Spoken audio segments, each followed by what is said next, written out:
कर्पूरी ठाकुर की जयंती पर नीतीश कुमार के दिए एक बयान ने ही जदयू और आरजेडी के अलग होने की पटकथा लिखी थी, जिसके बाद लालू की बेटी रोहिणी ने एक्स पोस्ट के जरिए नीतीश कुमार पर निशाना साधा था।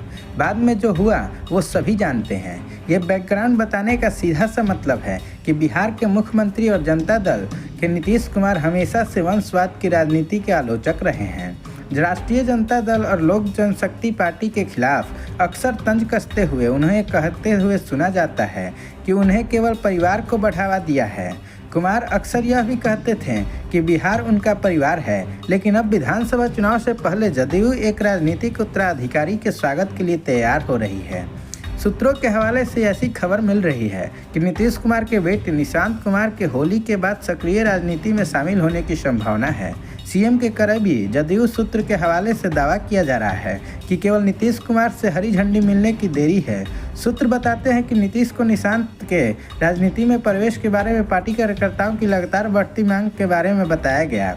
पिछले साल से ही निशांत का नाम जदयू के भीतर चर्चा में रहा है। कुछ पार्टी कार्यकर्ताओं ने निशांत को पार्टी में शामिल करने की मांग उठाई। हालांकि वरिष्ठ नेताओं ने इसे खारिज कर दिया, लेकिन निशांत का नाम अभी भी नियमित अंतराल पर सामने आता रहा। हालांकि जदयू के वरिष्ठ पदाधिकारी खुले तौर पर इस मामले पर बोलने से बचते रहे हैं।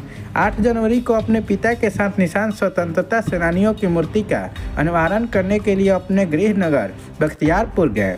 कार्यक्रम से इतर अपने पिता से कुछ ही कदम की दूरी पर उन्होंने संवाददाताओं से कहा कि यदि संभव है तो कृपया जदयू और मेरे पिता को वोट दें और उन्हें फिर से जिताएं।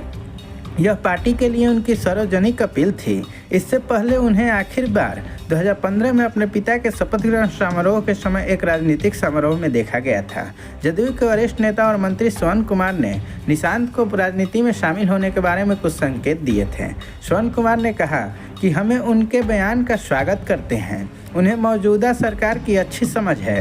यह पूछे जाने पर कि क्या निशांत को राजनीति में आना चाहिए, इसके जवाब में नीतीश के गृह जिले नालंदा से आने वाले बिहार सरकार के मंत्री ने कहा था कि बेशक ऐसा प्रगतिशील विचारों वाले युवाओं का राजनीति में स्वागत है। फैसला सही समय पर लिया जाएगा। हालांकि जदयू ने आधिकारिक तौर पर इस मामले पर बात नहीं की, लेकिन पार्टी के कई नेता ने दबी जुबान से उनके राजनीतिक पदार्पण की बात कहते नजर आते हैं। लालू प्रसाद ने 2013 में अपने बेटे तेजस्वी प्रसाद यादव को पार्टी के अगले नेता के रूप में पेश किया था। लगभग उसी समय रामविलास पासवान ने भी अपने बेटे चिराग को पेश किया था। वह चिराग ही थे जिन्होंने 2014 के चुनाव से पहले एलजेपी को एनडीए के पाले में लाने की भूमिका निभाई थी। उस फैसले ने एलजेपी के राजनीतिक किस्मत बदल दी। इसी तरह तेजस्वी ने 2020 के विधानसभा चुनाव में राजद का नेतृत्व वाले महागठबंधन को 110 सीटों पर पहुंचाया। एक नेता तो यहाँ तक कहते हैं कि अगर निशांत एक दशक पहले राजनीति में शामिल हुए होते तो वे नीतीश कुमार के स्वाभाविक उत्तराधिकारी हो सकते थे, लेकिन अभी भी देर नहीं हुई है। हमें भविष्य के लिए निशांत कुमार को जदयू में लाने की जरूरत है।